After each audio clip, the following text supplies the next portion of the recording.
For decades, Americans have been told roughly the same thing about food. Eat less fat, avoid red meat, choose low-fat dairy, build your meals around grains. But in early 2026, that long-standing advice changed dramatically. The U.S. government released new dietary guidelines for Americans, and they're already being called one of the most controversial nutrition resets in modern history. At the center of the debate is Health and Human Services Secretary Robert F. Kennedy Jr., whose approach to nutrition challenges decades of mainstream guidance. So what exactly changed, and why are experts so divided? Let's break it down. The dietary guidelines for Americans are not just suggestions. They shape school lunches, military meals, hospital food, nutrition education, and federal food programs used by millions of people every single day.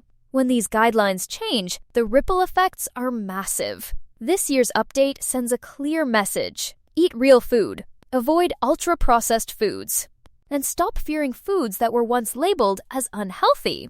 One of the most eye-catching changes is the redesign of the food pyramid. For years, grains sat at the base, with fats and meats at the top. Now, the pyramid has essentially been flipped upside down. The new visual places protein-rich foods like meat, eggs, seafood, and dairy at the foundation, along with vegetables and fruits. Grains are still included, but they no longer dominate the diet. According to the new guidelines, protein is no longer something Americans are merely trying to avoid deficiency from, it's something many people should actively increase. The recommendations suggest adults may benefit from significantly higher protein intake than previous guidelines encouraged. Another major shift is the stance on fat. For decades, saturated fat was treated as a nutritional villain. Butter, red meat, and full-fat dairy were discouraged, while low-fat alternatives were promoted. That advice has now changed. The new guidelines state that saturated fats, when consumed as part of whole, minimally processed foods, are not the enemy they were once made out to be.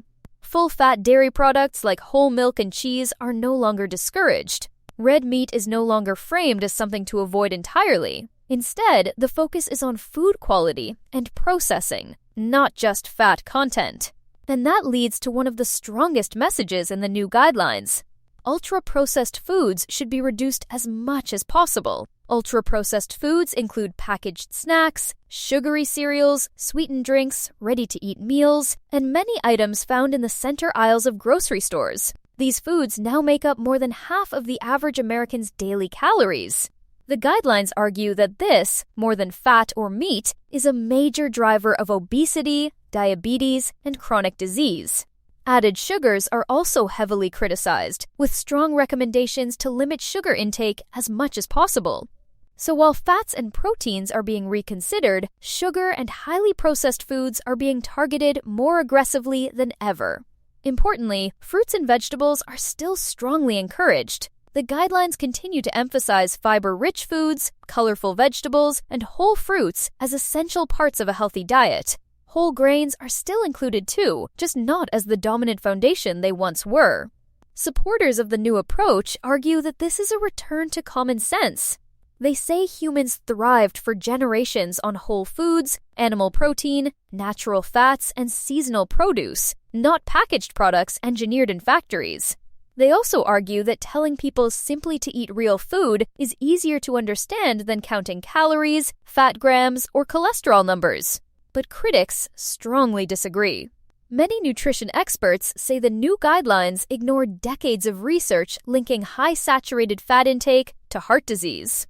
They warn that encouraging more red meat and full-fat dairy could increase cardiovascular risk, especially for people with existing health conditions. Some experts are also concerned that the inverted food pyramid sends the wrong message, especially to people who may interpret it as a green light to overconsume meat and fats without moderation.